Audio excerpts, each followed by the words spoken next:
Oi, gente, aqui é a Luara e hoje eu vim falar desse livro de literatura coreana que eu gostei demais de ter lido em 2025, que é Pelos Olhos de Shisun, da Chang Saran. Eu li esse livro para o Clube de Literatura Coreana do Centro Cultural Coreano aqui em São Paulo.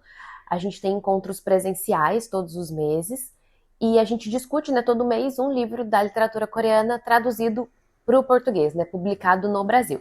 Esse projeto começou em 2024, então a gente tem mais de um ano aí, né? Já estamos chegando em 2 anos do clube e é um projeto muito, muito, muito bacana. Recomendo muito para quem morar aqui em São Paulo para ir no clube presencial. A gente tem discussões às quartas e aos sábados. Bem, no clube de literatura coreana, a ideia é ler livro dos mais diversos gêneros possível. Então, a gente já leu ficção científica, a gente já leu ficção histórica, e a gente, com o Pelos Olhos de Shisun, a gente trouxe ficção contemporânea. E por que eu acho interessante falar isso? Já entrando aqui no começo do que eu quero falar sobre o livro. Porque a autora, a Chung Sarang, ela começou a carreira dela na ficção científica e na fantasia. Então eu acho que é interessante a gente estar lendo um livro de uma autora que é, né, dessa coisa do gênero um pouco mais do fantástico, do insólito, do especulativo, que está fazendo um livro de ficção realista, ficção contemporânea. Bem, a Chung Sarang nasceu em 84, na Coreia. Ela é bastante influente no mercado literário coreano, ela já trabalhou em diversas revistas literárias, ela já tem vários romances e contos publicados, e o Pelos Olhos de Shisun é o primeiro romance dela que chega no Brasil. O livro foi publicado pela Planeta aqui no Brasil, com uma tradução feita do inglês pelo Guilherme Miranda. E esse livro foi patrocinado pelo LTI Coreia, que é uma agência, né, governamental da Coreia que patrocina projetos e trabalhos ligados à tradução de obras coreanas para diversos idiomas. O legal desse projeto é que você consegue encontrar muita informação no site. Então, vou deixar o site deles aqui. Dá para a gente saber livros publicados em inglês, livros publicados em espanhol, livros publicados em francês. É muito legal. E eles têm também uma biblioteca online, que você consegue ler pelo celular esses livros. Então você faz a sua inscrição, eles dão lá para você um login e uma senha, você baixa o aplicativo e você consegue ler muitos livros em, né, idiomas que não o coreano pelo celular ou pelo tablet. Vale bastante a pena, eu já li bastante coisa. Não tem muitos livros em português, mas tem bastante coisa em inglês, inclusive audiobooks. E também uma quantidade ok de livros em espanhol. Então, se você se interessa e lê algum desses idiomas, vale muito, muito, muito a pena fazer a inscrição. Se tiver qualquer dúvida, me escreve aqui, eu tento ajudar, né, no processo de inscrição, porque o processo é em inglês, mas vale a pena, assim, demais, recomendo fortemente. Mas, para além dessa biblioteca que o LTI tem, eles falam, né, eles têm todas as informações dos livros que foram patrocinados por esse grant. Então, é bem legal que dá para você encontrar onde o livro saiu, quando saiu, qual é a capa, qual é a editora. Para quem gosta de literatura coreana, vale muito a pena. E eles também têm ali, quando você abre, né, a paginazinha do autor, informações sobre o livro. Então eles têm artigos que saíram sobre aquele livro, artigos que falam sobre aquele autor. Então muita coisa do que eu vou falar aqui do vídeo, na minha pesquisa, eu usei esse material do LTI. Então eu também recomendo demais. Vou deixar todos os links que eu usei aqui embaixo, todos os artigos que eu li, tudo isso eu vou deixar aqui certinho para vocês poderem ler também. Bem, o livro foi publicado originalmente na Coreia em 2020, um pouquinho antes da pandemia, então ele pegou bem aquele começo da pandemia que ninguém sabia o que ia acontecer, ninguém sabia se a gente ia continuar fazendo eventos literários, ninguém sabia nada. Então ele pegou bem esse comecinho bem confuso. Inclusive tem uma participação da autora no Festival de Autores de Seul, que é online, porque a gente está ali no auge da pandemia. Então ele tem essa característica também de publicação, de ter pegado esse período um pouco diferente, digamos assim, de promoção para um livro. Mas bem, o livro é um romance, né, uma narrativa contínua, mas ela é estruturada de uma forma um pouco diferente. A gente tem no começo de cada capítulo um trecho de uma reportagem, de um artigo, escrito pela personagem principal do livro. Então você tem essas colagens, né? E durante a narrativa a gente vai acompanhando diferentes membros da família dela. A Shisun, que é a personagem principal do livro, ela é uma artista, né?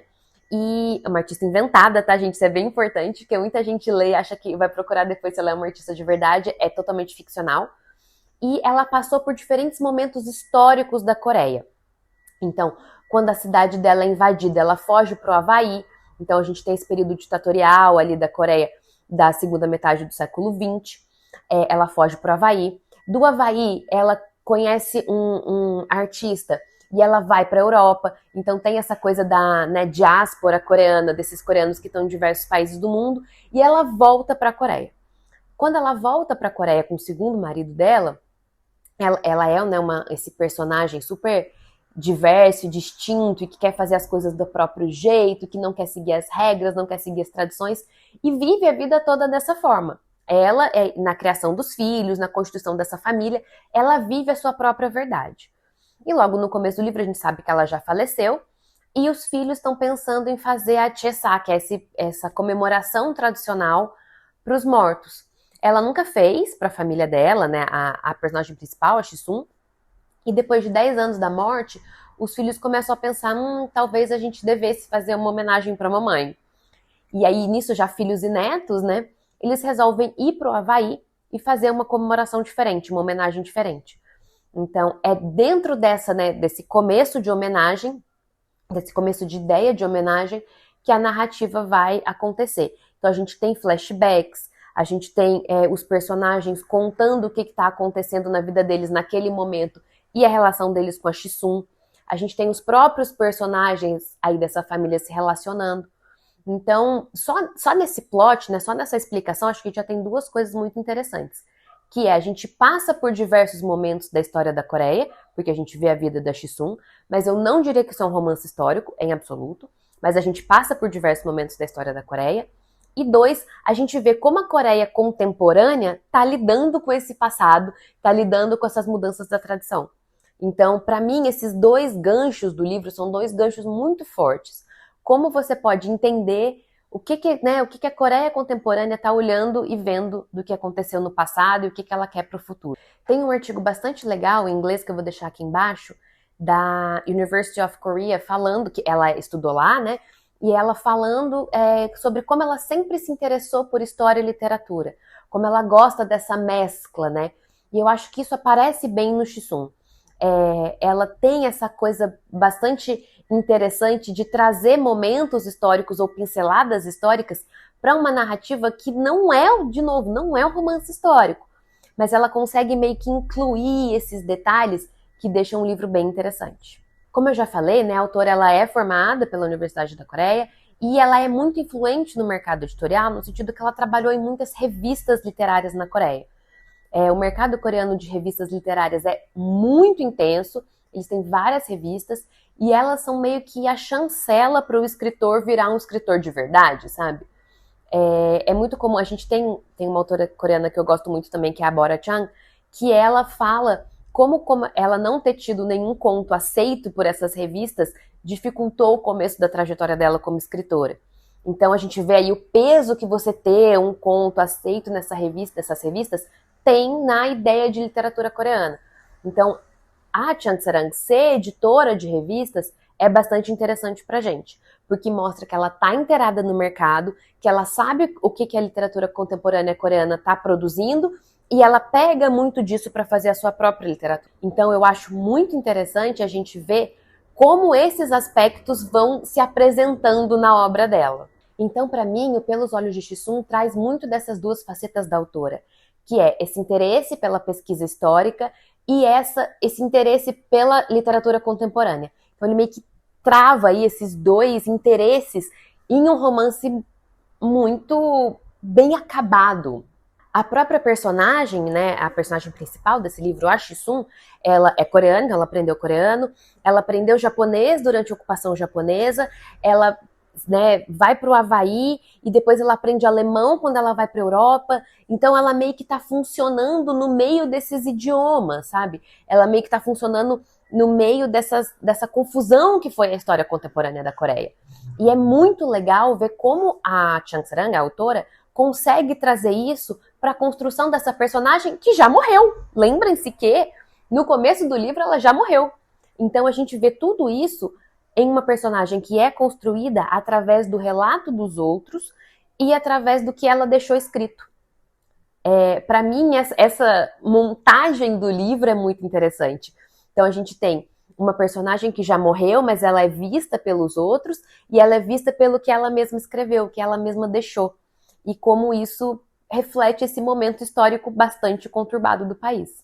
Mais uma vez, a personagem principal, a Shisun, ela é esse exemplo de sobrevivência, né? Porque ela passa por diversos momentos e ela consegue continuar sendo ela mesma. Então, para mim, é muito interessante ver como a autora trabalha com isso, né? Olha esse exemplo que essa personagem foi, tudo que ela fez, sem ter em nenhum momento um moralismo no sentido de olha, a Shisun fez isso, olha, a Shisun fez aquilo, e também sem deixar que o fato dela já ter morrido apague tudo que ela viveu.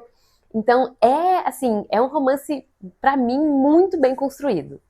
Além de tudo isso que eu falei, eu acho que esse livro ele vai tratar muito também, né, como um dos principais temas, não só a família, mas a produção da arte. O que significa produzir arte, o que significa ser um artista em suas diferentes formas.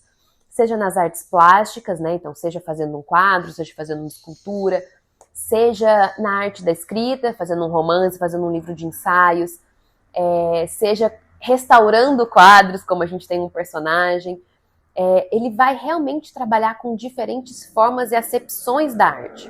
E eu acredito que isso funciona muito bem, porque ela não tá, a autora, em momento nenhum, dando liçãozinha de moral, ou falando a arte é isso, a arte é aquilo, a gente deveria fazer isso, a gente deveria fazer aquilo. A autora tá apenas mostrando diferentes formas de arte e como elas podem ser reconhecidas. Então, para mim, essa característica um pouco mais singela do livro chamou muita atenção. Outra coisa bastante interessante para mim desse romance é que ele não é o que a gente espera da literatura coreana. Vou explicar. Muito do que a gente recebe de literatura coreana no Brasil e no Ocidente em geral vem muito mediado, para mim, por dois fatores. O primeiro fator vem muito mediado pelo que é publicado já em algum idioma ocidental.